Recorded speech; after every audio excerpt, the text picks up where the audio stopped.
আওয়ামী লীগ যেহেতু গণহত্যা করেছে এবং সিদ্ধান্ত নিয়ে করেছে, তাদের বিভিন্ন বাহিনীকে সিদ্ধান্ত দিয়ে নামিয়েছে, অনেক দেশে তার উদাহরণ আছে।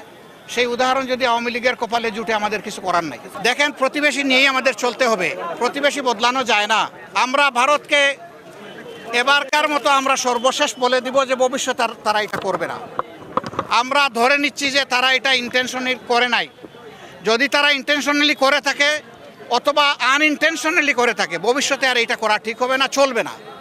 যদি তারা আমাদের এই অনুরোধ না মানে, তাহলে স্বাভাবিকভাবে আন্তর্জাতিক কিছু নিয়মকানুন আছে, আমরা তার আশ্রয় নিব ইনশাল্লাহ, এবং জনগণকে নিয়ে আমরা তার প্রতিবাদ করব।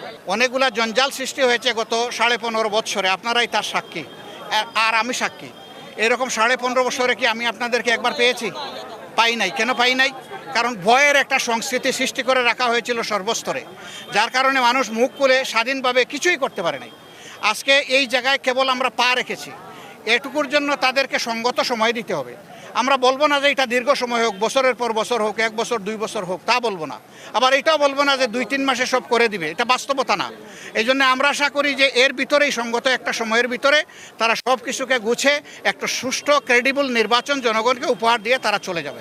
এই মুহূর্তে আমাদের রাজনীতি আর নির্বাচনের না, এখন আমাদের রাজনীতি হচ্ছে বিপন্ন মানুষের পাশে দাঁড়ানো, শহীদ পরিবারের পাশে যাওয়া, যারা আহত হয়েছে তাদের সুচিকিৎসার ব্যবস্থা করা, এবং বন্যায় যে মানুষগুলো এখন কষ্টে আছে তাদের দুর্ভোগের অংশীদার হওয়া।